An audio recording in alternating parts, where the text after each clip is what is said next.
Hello दोस्तों, आपका अपना YouTube चैनल श्री निधि एकेडमी आपका हार्दिक स्वागत करता है। मैं हूं जितेंद्र कुमार और आज की वीडियो में हम कक्षा 10 में विज्ञान के 13वें पाठ और फिजिक्स के चौथे पाठ विद्युत धारा का चुंबकीय प्रभाव के बारे में बात करने जा रहे हैं। अगर आप इस चैनल पर नए हैं तो चैनल को सब्सक्राइब कीजिए, वीडियो को लाइक कीजिए और ज़्यादा ज़्यादा इसको शेयर कीजिए।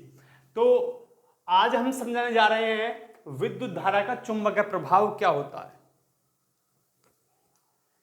एक प्रयोग है और एक प्रयोग के द्वारा वैज्ञानिक ऑरस्टेट ने बताया कि अगर किसी चालक में हम विद्युत धारा प्रवाहित कर दें तो उसके चारों तरफ चुंबकीय क्षेत्र उत्पन्न हो जाता है। कोई चालक है, कोई तार है, अगर उसमें हम धारा प्रवाहित करें तो उसके चारों तरफ, उस तार के चारों तरफ जिसमें धारा बह रही है, एक चुंबकीय क्षेत्र उत्पन्न हो जाता है। इसे ही विद्युत धारा का चुंबकीय प्रभाव कहते हैं। समझेंगे, परिभाषा लिखी हुई है विद्युत धारा का चुंबकीय प्रभाव। जब किसी चालक में धारा प्रवाहित की जाती है तो उसके चारों तरफ एक चुंबकीय क्षेत्र उत्पन्न हो जाता है। यह परिघटना विद्युत धारा का चुंबकीय प्रभाव कहलाती है। जो विद्युत धारा का चुंबकीय प्रभाव है, इसका उपयोग विद्युत मोटर में, विद्युत घंटी में, टेलीफोन आदि में किया जाता है। और इस प्रक्रिया में होता क्या है, जो विद्युत ऊर्जा है वो यांत्रिक ऊर्जा में परिवर्तित की जाती है। ठीक है, जो विद्युत धारा का चुंबकीय प्रभाव है, इसमें जो विद्युत मोटर है, विद्युत घंटी है, इसके दौरान क्या होता है, जो विद्युत ऊर्जा है उसको यांत्रिक ऊर्जा में बदला जाता है। जैसे पंखा चलता है, पंखा में होता क्या है, पंखा बिजली से चलता है, ठीक है, धारा चलता है। तो पंखा एक यंत्र है, पंखा एक यंत्र है। तो पंखा की हम परिभाषा कहने लगे, पंखा की परिभाषा क्या है, तो पंखा ऐसा यंत्र है या ऐसा उपकरण है जो विद्युत ऊर्जा को यांत्रिक ऊर्जा में बदलता है। ठीक है, तो इसका जो कारण है, जो इसमें सिद्धांत लगता है, वह है विद्युत धारा का चुंबकीय प्रभाव। ठीक है, अब हमारी अगली परिभाषा है प्राकृतिक चुंबक और कृत्रिम चुंबक की, कि प्राकृतिक चुंबक किसे कहते हैं और कृत्रिम चुंबक किसे कहते हैं। जैसे नाम से स्पष्ट है कि प्राकृतिक है, मतलब ये प्रकृति में पाया जाता है, और दूसरा नाम से स्पष्ट है कि कृत्रिम है, मतलब प्रकृति में नहीं पाया जाता, इसको प्रयोगों द्वारा मनुष्य खुद बनाता है। ठीक है, जो चीज कुदरत से मिलती है उसको प्राकृतिक कहते हैं और जिसको मनुष्य बनाता है उसको कृत्रिम कहते हैं। तो प्राकृतिक चुंबक किसे कहते हैं, प्रकृति में पाया जाने वाला वह चुंबक, प्रकृति में पाया जाने वाला वह पत्थर जो लोहे के छोटे छोटे कणों की जगह टुकड़ों भी यूज कर सकते हैं आप, कणों की जगह टुकड़े भी कह सकते हैं, कणों को अपनी ओर आकर्षित करता है, प्राकृतिक चुंबक कहलाता है, जिसका सूत्र होता है Fe3O4 होता है। ठीक है, आगे है कृत्रिम चुंबक। कुछ पदार्थों को कृत्रिम विधियों द्वारा, ठीक है, कृत्रिम विधियों द्वारा चुंबक बनाया जाता है, ऐसे चुंबकों को कृत्रिम चुंबक कहते हैं। और ये चुंबक जो होते हैं लोहा, कोबाल्ट, इस्पात से बनाए जाते हैं। एग्जाम्पल है छड़ चुंबक और नाल चुंबक। ठीक है, जो प्राकृतिक चुंबक होते हैं वो कम शक्तिशाली होते हैं, लेकिन जो कृत्रिम चुंबक होते हैं ये अधिक शक्तिशाली होते हैं। ठीक है, हमारा अगला टॉपिक है चुंबक के गुण, प्रॉपर्टीज ऑफ मैग्नेट। चुंबक का पहला जो गुण है उसकी परिभाषा में है, क्योंकि चुंबक लोहे के छोटे छोटे कणों को, लोहे के छोटे छोटे टुकड़ों को अपनी ओर आकर्षित करता है। तो सबसे पहला गुण ये हुआ कि जो चुंबक है वह लोहे को अपनी ओर आकर्षित करता है।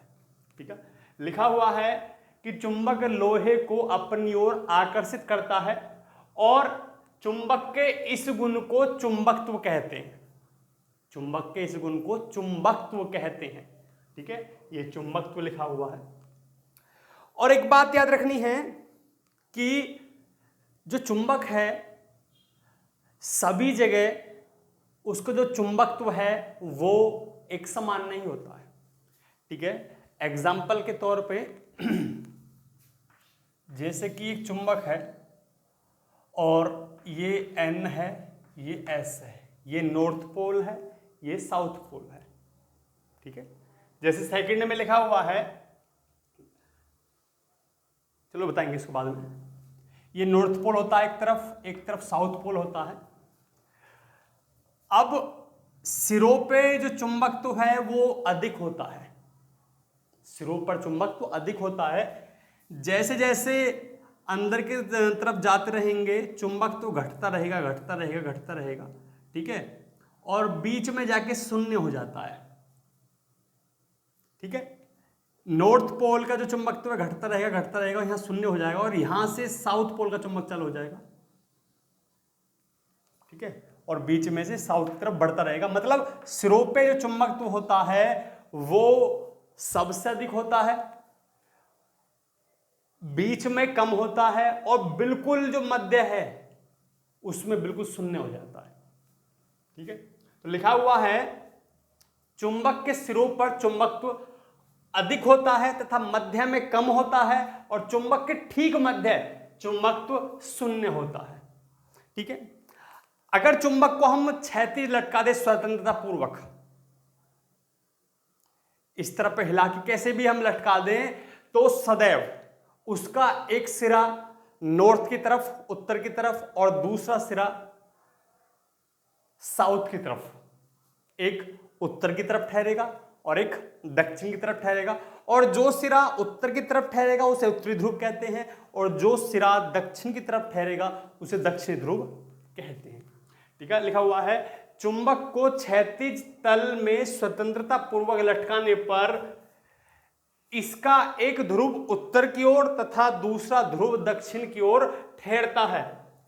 उत्तर में ठहरने वाले ध्रुव को उत्तरी ध्रुव तथा दक्षिण में ठहरने वाले ध्रुव को दक्षिणी ध्रुव कहते हैं। ठीक है, अब हमने दो चुंबक ले ली, तीसरे पॉइंट को पहले एक बार बताता हूं। हमने दो चुंबक ले ली, एक चुंबक का NS अलग है NS और दूसरी चुंबक का NS अलग है। आपने देखा होगा कि दो चुंबक कभी तो एक दूसरे को चिपका लेती हैं, कभी एक दूसरे को दूर भगाती हैं, कभी तो आपस में चिपक जाती हैं और कभी एक दूसरे को दूर भगाती हैं। तो इसके कारण सुन लीजिए, दो चुंबकों के दो विजातीय ध्रुव। ठीक है, विजातीय कैसे? हमने दो चुंबक लिए, अब एक हर एक का एक तो N है और एक का S है, मतलब दो चुंबकों के दो तो N है और दो ही क्या है S है। अगर हमने दोनों चुंबकों के विजातीय ध्रुव मिलाएं, मतलब एक का N और एक का S, विजातीय मतलब दोनों ध्रुव एक से नहीं होने चाहिए, एक का नॉर्थ और एक का साउथ या एक का साउथ दूसरे का नॉर्थ चिपकाया तो चिपक जाएंगे। ठीक है, और हमने अगर सजातीय ध्रुव एक दूसरे के पास लाए, दोनों के NN या दोनों के SS एक दूसरे के पास लाए तो चुंबक चिपकेंगे नहीं, एक दूसरे को दूर भगा देंगे। ठीक है, दो चुंबकों के दो विजातीय ध्रुव एक दूसरे को आकर्षित करते हैं तथा दो सजातीय ध्रुव एक दूसरे को प्रतिकर्षित करते हैं। जैसे कि अगर हम सोना जो है, सोने की धातु होती है, अगर उसके हम 100 टुकड़े कर दें तो हर एक भाग शुद्ध सोना होता है। शुद्ध सोने की धातु है, उसके 100 टुकड़े कर दें तो हर एक जो उसका भाग है प्योर सोना होता है। ऐसे ही अगर हम किसी चुंबक को तोड़ दें, ये चुंबक है, ये इसका N भाग है, ये इसका S भाग है, हमने तोड़ दिया, ठीक है, बीच में तोड़ दिया चुंबक, आधा भाग ये हो गया, आधा भाग ये हो गया, इस तरफ N था और इस तरफ S था, तो ये N ध्रुव अलग S ध्रुव अलग, ऐसा कभी भी नहीं होता है। ठीक है, अगर बीच में तोड़ दिया तो ये भाग n है तो ये s हो जाएगा, और ये s है तो ये n हो जाएगा। मतलब ये है कि ऐसा कोई चुंबक नहीं है जिसका एक ध्रुव पाया जाता हो, क्योंकि अकेले ध्रुव का कोई अस्तित्व नहीं होता है। चुंबक के कितने भी टुकड़े कर दें, हर एक भाग पूर्ण चुंबक होता है, हर एक भाग जो है वो पूर्ण चुंबक होता है। तो अगला जो गुण है यही है, एक अकेले ध्रुव का कोई अस्तित्व नहीं होता है, तथा यदि चुंबक को तोड़ दिया जाए तो पुनः दो ही ध्रुव होंगे तथा प्रत्येक भाग एक पूर्ण चुंबक होगा। ठीक है, ये दो भागों के बारे में कह रहा है। मैं कह रहा हूं अगर 100 टुकड़े भी कर दे चुंबक के तो हर एक टुकड़ा पूर्ण चुंबक होगा, जैसे कि मैंने सोने के बारे में बताया आपको। अगला 5 नंबर है। ठीक है, हमारी ये चुंबक है, ये N है और ये S है। अगर इसके पास मैंने कोई लोहे की छड़ रख दी, नरम लोहे की छड़ मैंने इसके पास रख दी, चुंबक के पास नरम लोहे की छड़ रख दी, ठीक है, तो ये जो चुंबक है इसको भी चुंबक बना देगा, जो नरम लोहे की छड़ है इसको भी चुंबक बना देगा। और ये जो भाग S के पास है ये N बन जाएगा। ठीक है, मतलब जिस ध्रुव के पास जो भाग होगा वो उसका विजातीय ध्रुव कहलाएगा। जैसे S है, इसके पास जो होगा वो N बन जाएगा, और इसका जो नेक्स्ट वाला है, अगला दूसरा जो ध्रुव है वो इसका सजातीय बन जाएगा। हम इसकी बात कर रहे हैं। ठीक है, जो इसके पास ध्रुव रखा है वो इसका विजातीय बनेगा, S का विजातीय बनेगा, और जो दूसरा सिरा है वो इसका सजातीय बनेगा। चुंबक का ये गुण चुंबकीय प्रेरण कहलाता है। तो पढ़ेंगे, चुंबक चुंबकीय पदार्थों में प्रेरण द्वारा चुंबकत्व पैदा कर देता है। मतलब जो चुंबकीय पदार्थ है, जो लोहा है उसको चुंबक बना देता है।